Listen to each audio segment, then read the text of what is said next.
Hi friends, welcome back. हम आगे continue करते हैं अपने chapter fundamental unit of life को। ओके, अब ये सेकंड पार्ट है इस चैप्टर का।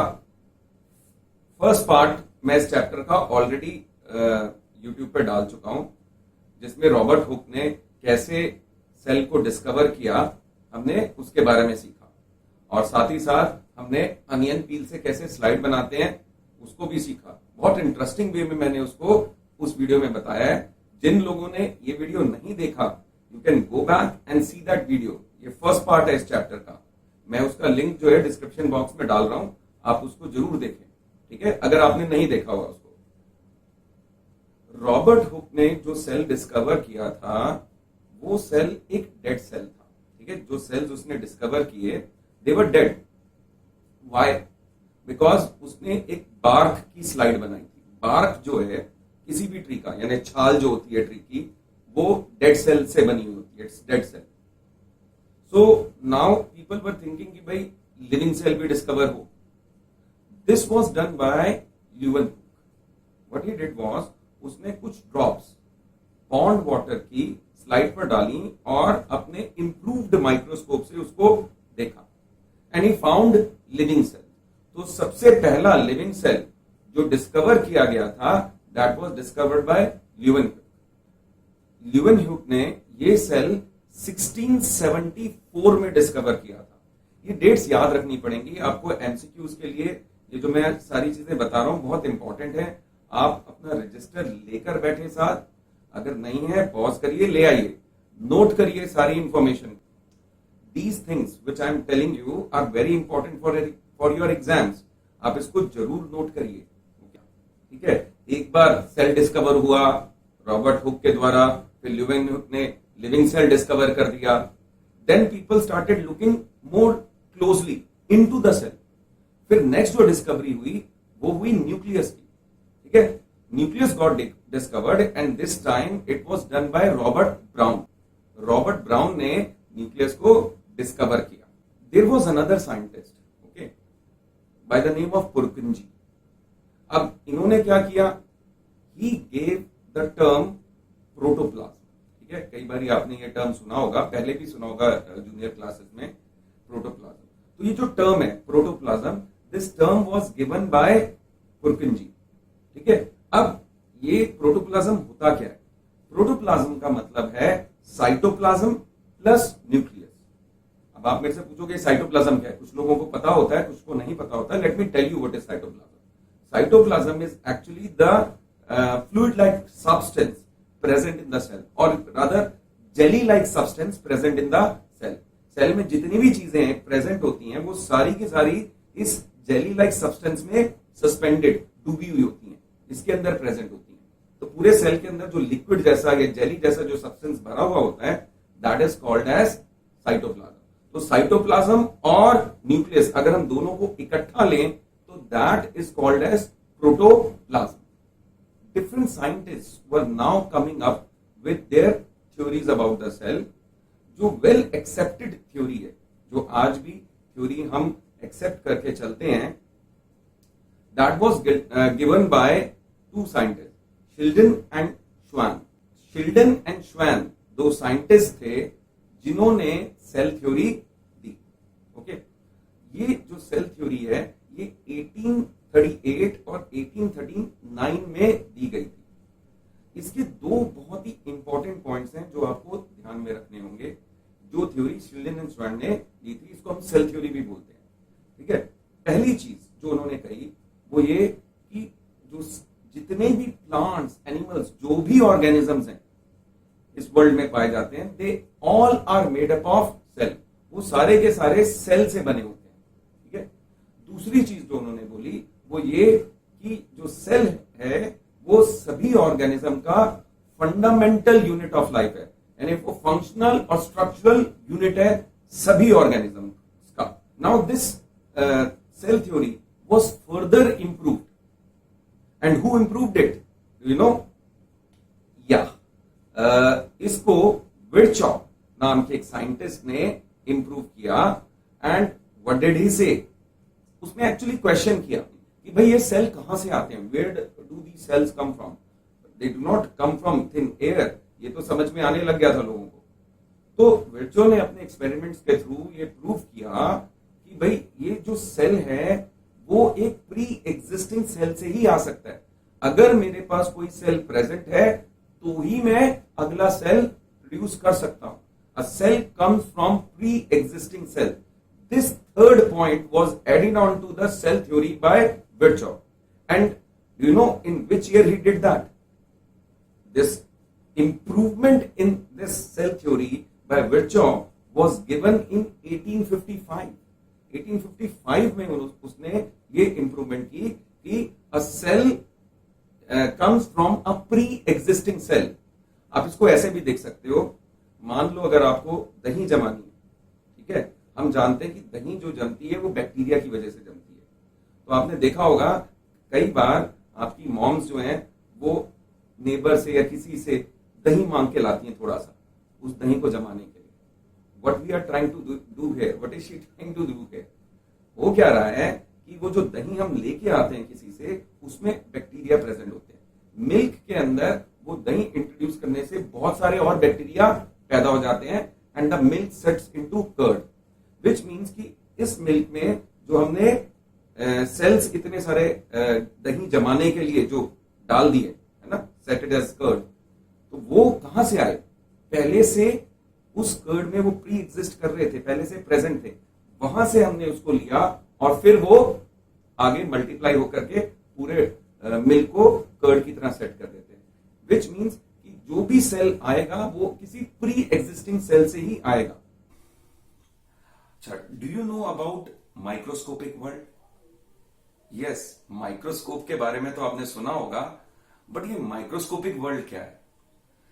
This is the world of organisms which are so tiny, so small कि हम उसको अपनी नेकेड आई से नहीं देख सकते। उसको देखने के लिए हमें एक माइक्रोस्कोप की जरूरत पड़ती है। We need a microscope. Okay, अब माइक्रोस्कोप तभी बन पाए जब लेंसेज इन्वेंट हो गए। अगर ये लेंसेज इन्वेंट नहीं होते तो माइक्रोस्कोप नहीं बन सकते थे।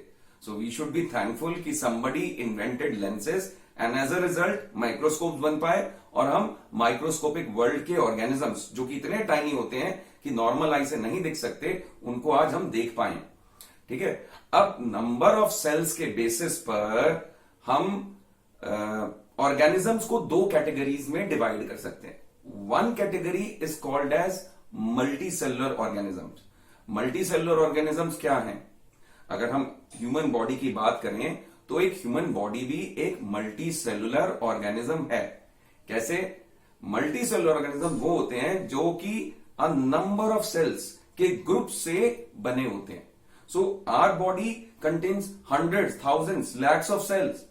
इसी तरह से जो प्लांट्स हैं, एनिमल्स हैं, फंजाई हैं, they are all multi cellular, they all are formed by group of sales.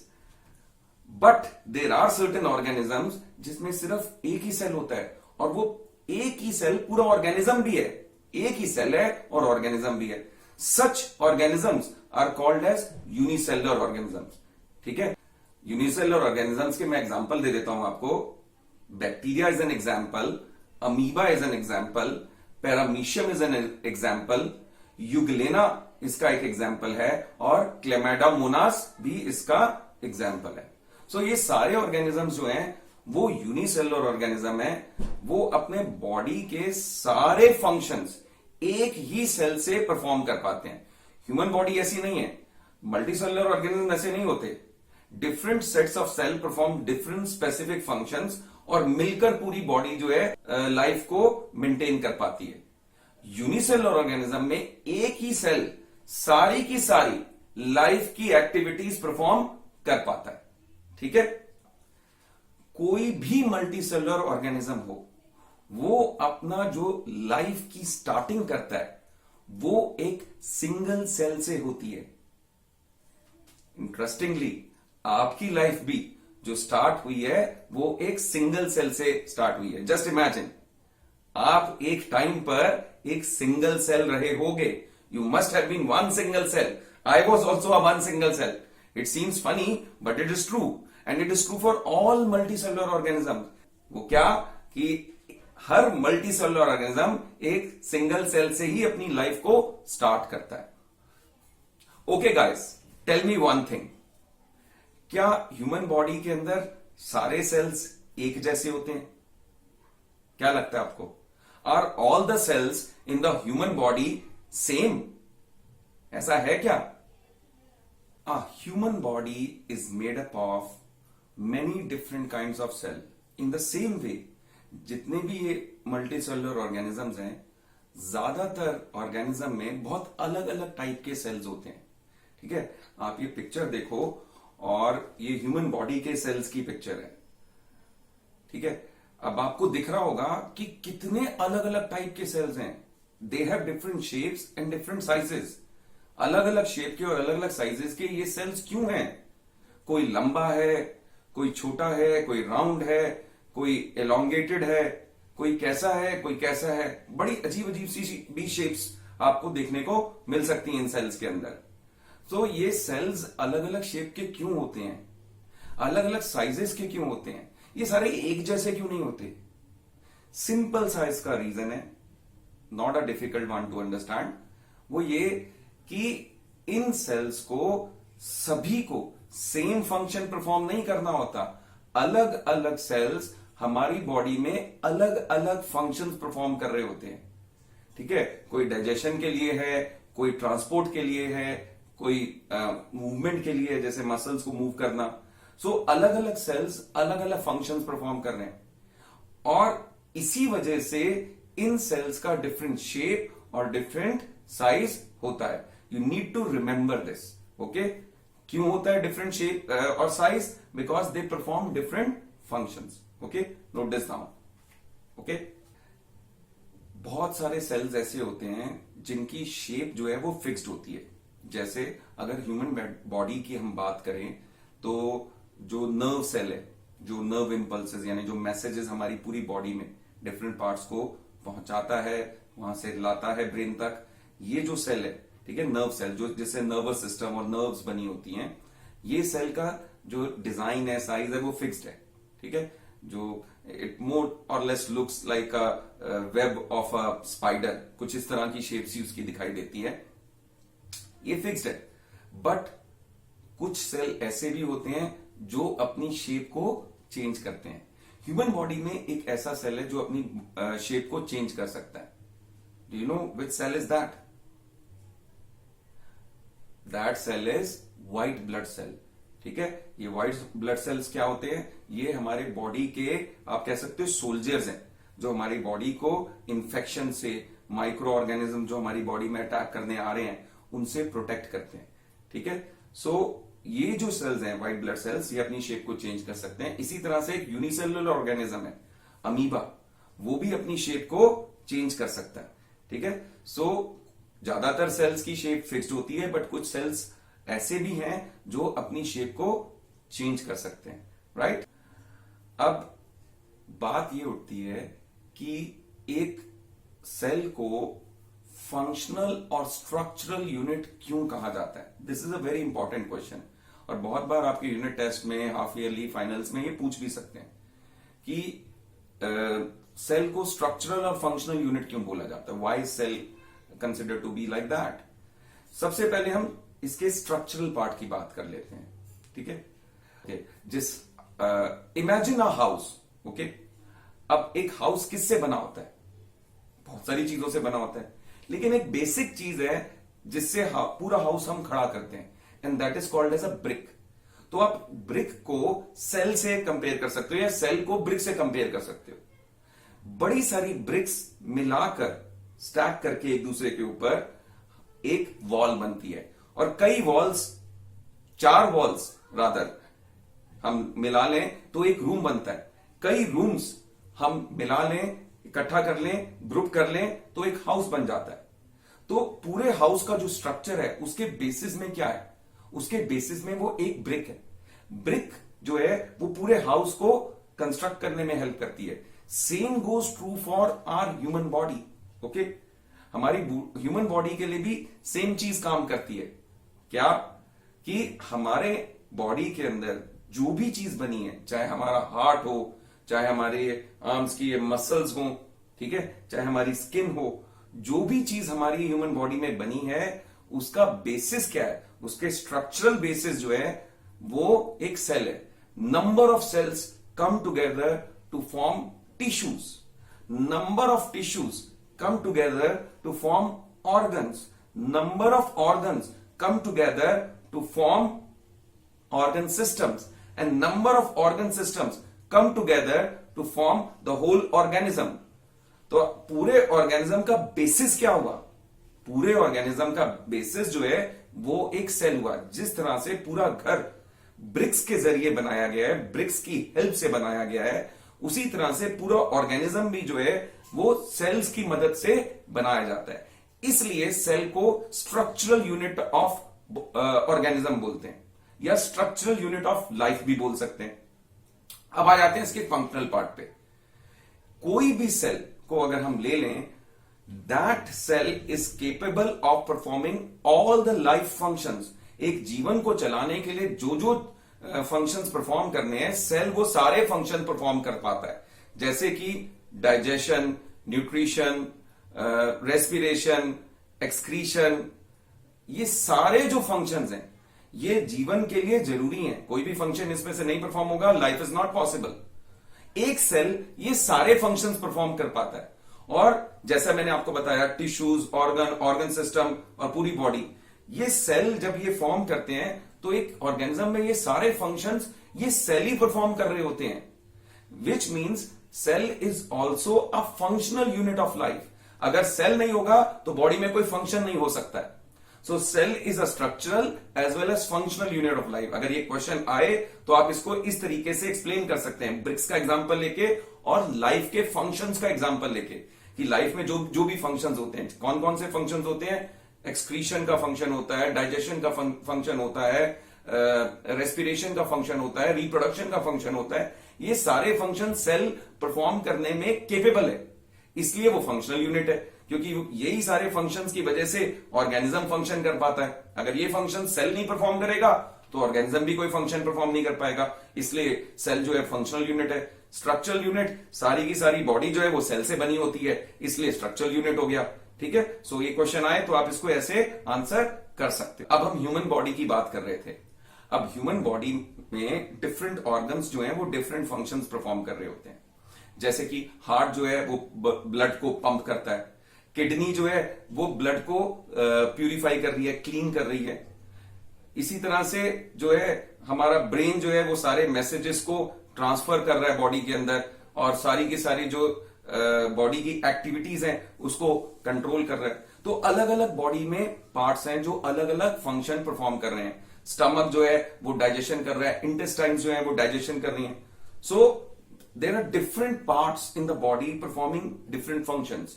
ये स्पेशलाइजेशन है, अलग अलग बॉडी के पार्ट्स अलग अलग काम के लिए स्पेशलाइज्ड हो गए। एक सेल को अगर हम लें तो सेल में भी इसी तरह के पार्ट्स होते हैं जो कि स्पेशलाइज्ड होते हैं डिफरेंट फंक्शंस को परफॉर्म करने के लिए। ठीक है, इन पार्ट्स को हम सेल ऑर्गेनलीज बोलते हैं। क्या बोलेंगे, ध्यान से सुनिए इस वर्ड को। We call them as cell organelles.